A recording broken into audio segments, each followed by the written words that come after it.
Hi BookTube, this is Kelly. Thank you so much for watching my channel, Books I'm Not Reading. I've got my trusty library book cart, Alice. It definitely needs some tidying up on it, but I wanted to have Alice in this video.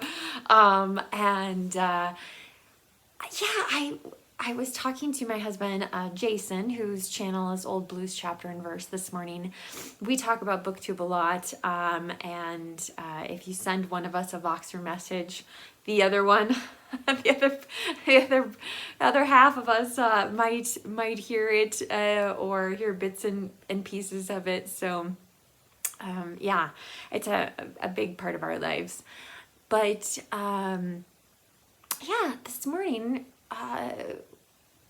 we started talking about how our reading has changed since we started our channels, or has it changed? And so I kind of wanted to throw that question out to all of you. Like, since you became part of BookTube, do you feel like your reading has changed at all?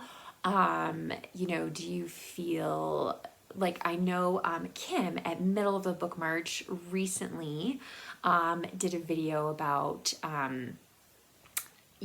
like people feeling pressure to read a lot of books or to buy a lot of books, things like that. And that pressure definitely is only internal. Like, nobody is telling us we need to read more, or as booktubers we need to read more, or we need to buy more books or things like that. That is an internal thing, and I'll link to Kim's video down below. I started thinking about in the last 4 years, has my reading changed? And I would say of course yes and no. So I think the biggest thing that has changed since I started my BookTube channel in 2018 is that I'm actually much more diligent and focused and intentional about reading. I've become less of a mood reader. And there's a reason that my channel is called Books I'm Not Reading. Because prior to joining BookTube for a few years, frankly, before I started this channel, I had kind of a life event, and it's somehow related to books, but anyway, and for the first time in my life, books were just objects. I wouldn't look at any of these books as, they're just sheets of paper with words on them. They weren't something to transport me to another time, to teach me something, to, expand my horizons or something. They were just, I would look at them like I would an orange or a piece of wood or a bag. Like they were just objects. And that had been going on like maybe 2 to 3 years that I had been going through that. And I could tell how excited Jason was when he discovered BookTube and started making videos, and I could see that he was just getting so much pleasure and enjoyment from it. And I thought, well, if I started my own channel, it could be something that I could share with my husband. I certainly didn't expect it to turn into this. But yeah, so the biggest change for me since starting my channel is that, guess what? Like, I'm actually reading. And that is one of the things that I do put pressure on myself. And I know it's on myself, but like, if you want to have a channel and you want to talk to people about books, like, you do have to read. It doesn't mean you have to read books you own or that you have to buy whatever you're reading. It doesn't mean you have to read new releases or that you have to participate in every event on BookTube. Nothing like that. But just like, you have to, you're looking for something to talk about. And actually, if you look back, and I'm not suggesting that you do this, but like if you look back on my early videos, lots of times I was talking about books that I had read in the past, that I had read previously, because I just was trying to trying to make a video. So it wasn't even something that I had recently read. I was talking about things that I had read a while ago. So that is maybe the biggest difference. And of course, unfortunately, the pandemic has played its own role in how I look at my reading. At the end of 2019, Jason and I decided that we were going to spend 2020, having no idea what the future held, that we were going to spend 2020 just reading the books that we owned, with maybe like a few exceptions. We weren't going to buy any books. You know, we thought we would have access to the library the whole year. But we own over 1,000 books. So there's plenty here to read. And let's, you know, we were just going to read it. And I actually have a playlist of videos related to A Year of Reading's One Zone if you want to see more about that. But it was a really great experience, and I read a lot of things that I'd been meaning to read for a long time. And so then that prompted me the following year. I mean, I did buy some books, of course, at the end of 2020. But it really prompted me in 2022 and this year to have kind of a shelf on my Goodreads, which you can see down below in the notes below the video. On Goodreads, I have like kind of this high priority TBR, and that's what a lot of like these books right here are. Not all of them, but yeah. So like high priority books that I've been meaning to read for a long time, or that I really want to read.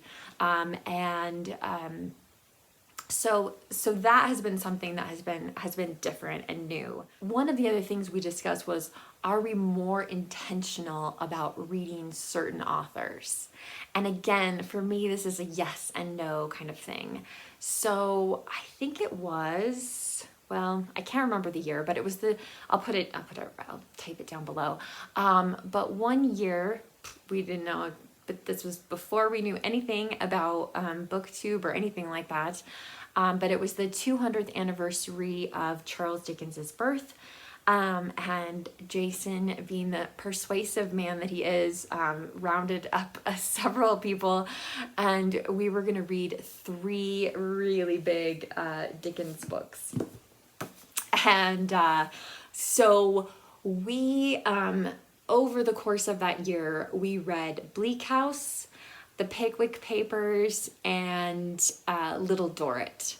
And I actually did read them over the course of that particular year. It took Jason a little bit longer, and some people just like couldn't get past the fog in Bleak House.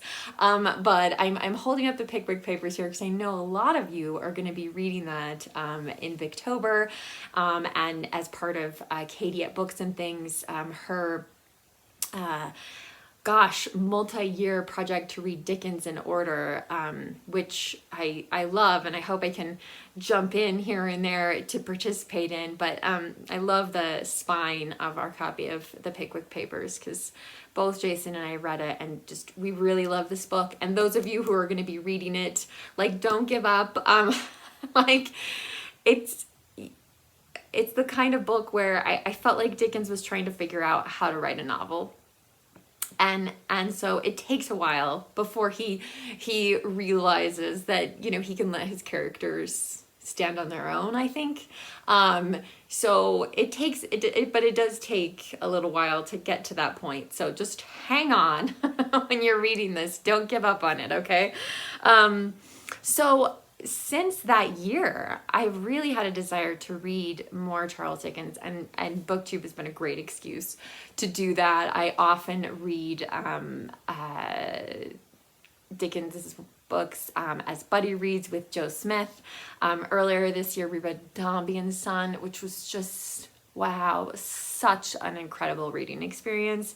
So I mean, I wanted to read Dickens. The other author that I has been a high priority author for a very long time is Jane Austen. And of course I've read you know, I haven't read all of her juvenilia or her letters, but otherwise I've read the major books and the unfinished things, and some of her juvenilia. But yeah, so you guys see this book on my channel all the time. So I was already very interested in those two authors before I joined BookTube. The other one, the other author that was kind of, you know, in the back of my mind, that, oh, I really should read more, or, you know, try to experience more of this. And I think I was just afraid to, and BookTube gave me the great excuse to explore Shakespeare. And so I have participated in Shaktember. It used to be called ShakeTube. Every year that I've been on BookTube, and I've read at least one play for that particular event. I think last year I read Othello. This year I've read All's Well That Ends Well, The Two Gentlemen of Verona, and of course King Lear. But I read Hamlet a couple years ago for the very first time in my life, and it just was just mind-boggling. So, and then of course one of you kindly got me an edition that has Benedict Cumberbatch on the cover. But anyway, so I mean, we have multiple copies of Hamlet. I will not let this go. So Shakespeare is the one author that I would say, wow, like I really feel invigorated and excited to read Shakespeare, and terrified all at the same time. But I have read Shakespeare every year since I've been on BookTube, and I don't just read Shakespeare during September anymore either, which is wonderful. And you know, but there are other authors that I don't know that I would have ever picked up had it not been for BookTube. So of course the big event coming up, Victober. Last year I read Barchester Towers by Anthony Trollope. The year before I read The Warden. And you know, he is a fantastic writer. I don't know why it took me so long in life to discover, and now I'm like frantically trying to figure out how I'm gonna read more Trollope in my life, because again, I don't just want to read Trollope in October, but yeah. So this is an author that, yeah, I don't know that I would have ever read had it not been for BookTube and just people being so enthusiastic. And there are other things like the books I showed in my Victober TBR by J.S. Le Fanu, and I'm sorry if I'm saying that wrong. There's Uncle Silas, and this is the one I'll probably read some of, The Best Ghost Stories by J.S. Le Fanu. Now, these are ancient Dover editions. This one was published in I think 1966, so the type is just terrifyingly small, and yeah, so anyway, but I saw those at my parents' house. My parents were like, oh, do you want to take those? And I was like, sure. And the reason why is because I was like, oh, that might be fun to read during Victober, which leads us to BookTube events, and do BookTube events again, like, do they change what we read? And I will say, in October, I used to just read mysteries the whole month, and I know, I could still just do that. I could just spend the month in reading Agatha Christie and, you know, some of my other favorite mystery authors or thriller kind of author. I don't need Victober to read Victorian lit, but it's great to read it and feel like you're part of a community. Now, since 2020, like, I have still primarily stuck to reading the books that I already have. So that really shapes my TBRs for the big events. You know, I can't imagine, I don't know, feeling the need to buy or even check out from the library something for an event like March of the Mammoths, because we have so many huge books. There's no shortage of that. We've got all of Jane Austen covered for Jane Austen July, although I have bought some nonfiction related to Jane Austen since joining BookTube. I think my TBR strategy overall has been to try to read the books that I've most recently purchased, as well as the books that have been on my TBR the longest. And so that's been really fun and really exciting. I will say another thing that has changed is and this is gonna sound really silly, but there are times where I really want to make a video about a book, and so and I really wanted to get to this book this year, but I haven't so far, and that's The Oregon Trail by Rinker Buck. And so this is on my high priority list because I recently purchased it within the last year or so. But you guys, I live on the Oregon Trail. Like, there are so many Oregon Trail markers in the state that I live in. And there are actually places, which this still just blows my mind. There are places where you can see where the wagons went through, because so many wagons went through on the Oregon Trail that they carved the stone, and it's still there. Like, you can still see it. And so I haven't read this book because I really want to do like almost a vlog style review of the Oregon Trail and take you with me to some of those places so that you can experience that, because there's a lot of people who live all over the world who watch my channel, and they might never get to see anything like that. So I really want to share it with you, and that's definitely something, you know, I would not have thought about prior to BookTube. But yeah, so anyway, I've rambled on, waffled on, as we say, I guess, long enough, but I would really love if you could tell me in the comment section how your reading has changed since becoming part of this community, or, you know, again, like maybe it hasn't at all. Like maybe you would naturally be reading Victorian literature in October, or you know, maybe you always had a month devoted to books that were 800 pages or longer, or I don't know, but I'm curious as to the different ways that manifests itself for all of you. So please, this is a safe space. Feel free to leave a comment down below. If you really don't feel like you can leave a comment, you can leave an emoji or give this video a thumbs up. Thank you guys so much for watching BookTube. Remember to be kind to yourself, be kind to others, and I will be back and talk to you soon. Bye.